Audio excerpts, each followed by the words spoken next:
Welcome to Tanks Invest. We're talking about investing, finance, and professional women. As a recording time of 7:40 a.m. on Eastern Time, Ethereum coin trade $3,360, down about 0.45% so far. As you can see clearly on the overall market, a mixed bag right now, more flat on the key coins, but the altcoins out the house are relatively, rosy or down or just normalizing collectively. Not really having a one side of the needle. It's more just microly driven, but we know that we're just more consolidating at the moment.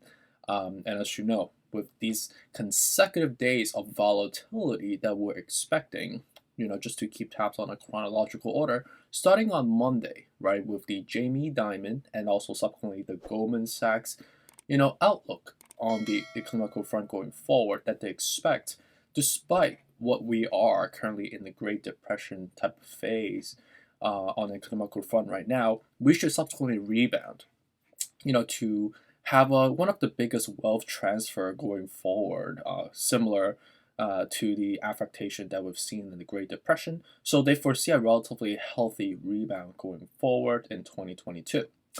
And then subsequent to that, on Tuesday, we hear from the Jerome Powell testimony, obviously, and based on his verbiage, on the economic outlook, on the interest rate hikes, the tapering, the job numbers triangulations. It seems like to be aligned with Wall Street expectations so far.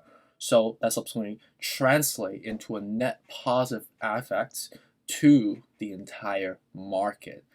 So we've seen a rally on Monday and Tuesday. And then Wednesday, we see the CPI report. And for some reason, constellations align. We see another alignment comparing to the Wall Street expectation, despite hitting the relatively historical record number. So when you see three alignments, Wall Street gives that benefit of doubts that it's net positive all over again. And today we have another hurdle that we might have to jump through is with respect to the PPI report. So it seems like there's more inflation target data that's coming out.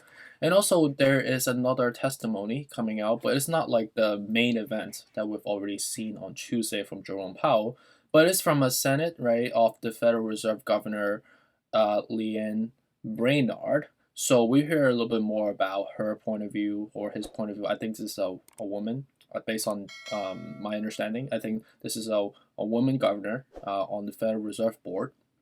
So we hear about what's her expectations on the economic outlook going forward. Obviously, she's going to work in collaboration with obviously the chairman Jerome Powell on this initiative going forward, right? But I would say majority of the hump has been already been we have climbed through already, but ultimately we've surged up relatively healthily in the last couple of days. So it's good to be cautious and watch how the needle is going to be moving, because again, whatever goes really, really fast comes down just as fast. So I wouldn't be super happy or super confident just walking in with like 100% of your cash loaded in. Is always to be cautious, use your spidey sense, right? And in addition to this, obviously the last macro affectation, we also are expecting more, some earnings call coming out. With Q1's earnings season begins tomorrow on Friday, so we see how that goes. And also, in addition to the macro news, we're also seeing some news from the airline industry all over again. With respect to Delta, expect Omicron to drive some expected quarterly loss, but they foresee comparable to what some of the investment banks heads like Jamie Dimon has mentioned, that they forecast that 2022 the rebound will be enormous, which I believe, and travel will be one of the indicator on driving that as well. And then in addition to that, I'm just looking into other news that see if this makes any sense to mention. So the next news that I'm seeing is with respect to COVID again. Seems like COVID seems like it's like just another flu, and we might be spinning out of proportion.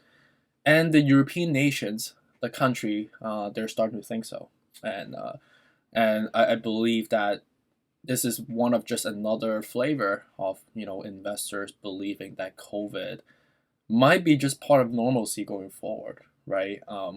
And so we are having that again, that tough tissues, that scar tissues that we're building upon, that would no longer, you know, as severe in terms of media affectation as before when we just first heard the COVID broke out 2.5 years ago in March 2020, right? So we're gliding in the right direction, we're progressing in the right direction, but obviously there are a lot of moving pieces. So we're working one step at a time.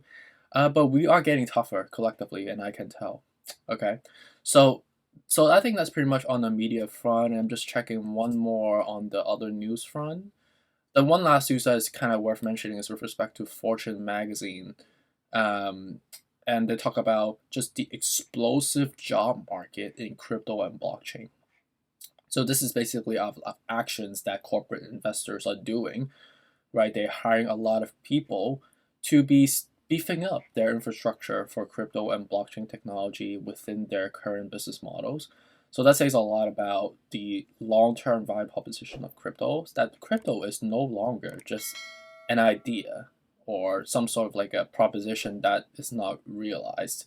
It is something that is in business nowadays, and it's too late to put the genie back in the box. So great to see that there are a lot of interest into staffing up and creating more jobs stem from crypto and blockchain technology. So let's move on to the technical analysis. Again, 7:47 a.m. on the Eastern time. Ethereum coin trading $3,361, about 0.37%. Again, nothing, not moving right now. We're just hovering in between, basically at the non-consolidated level at the 3,350. And right now is either we go back down to the 3,350, which is basically $10 below, or go up to next level 3,472.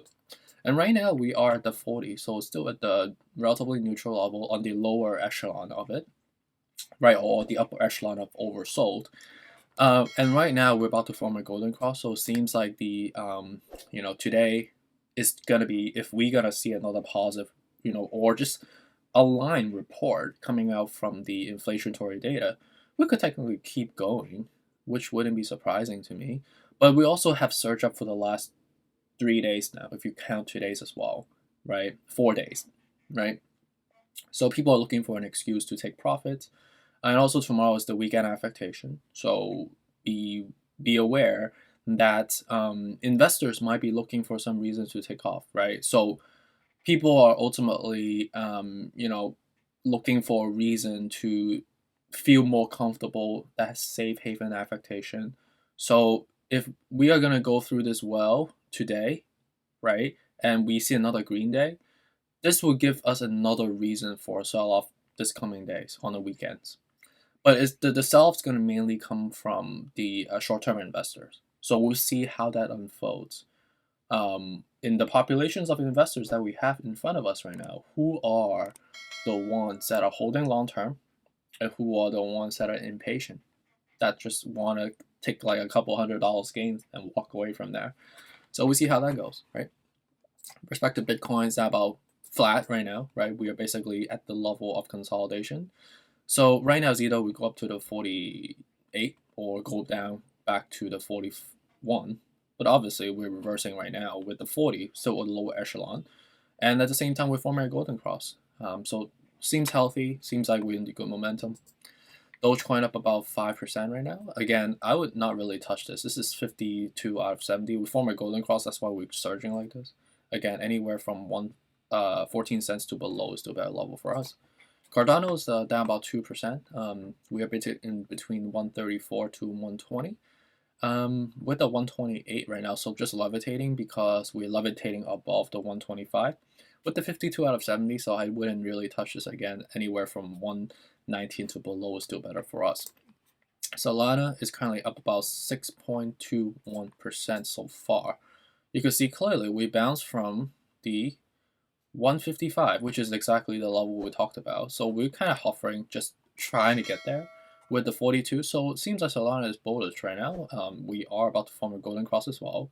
So seems like we're going to try to break above 155 momentarily as we get confirmatory signal from the key coins, obviously. XRP is at 78 right now. We're just at the comfortable level, right? Just gliding there, as I identify. With the 43 out of 70, so a little bit higher than obviously the key coins. We're still at a golden cross arena. So seems like there's more bullish coming. And the next level we try to get up to would be 80, which is a flat number, but real level is 88. Polkadot's up about 1% at 26.90. Right now, 23.62 to below is still better level for us. I wouldn't really touch it at the 48 out of 70 especially. ALGORAND is down about 2.3%. At the moment, 136 to below is still better with a 45. So I wouldn't really touch this at the moment. Shiba Inu is up about 1.2%. We are at the 48 out of 70, so relatively overbought at the moment. I would still not touch this at the moment. I was just, again, anywhere from the low 2000s is still my tolerable level. Right now, it's just not ideal, despite the golden cross. But we have seen like up 13% yesterday, so I wouldn't really chase this at the moment. Polygon, right now it's try linger on, and I think what we're trying to do is like we try to form that cup and handle, but you could see that the rim is not there yet, right? With the 53, so the risk is relatively high, so 175 to 143 is still better for us. AVAX down about 1.6%. Again, anywhere from the 80 to 60 is still better level for us, and it seems like we're trying to form a cup and handle as well, just like MagTech. So you could see that we have some room to go up to get the rim, right?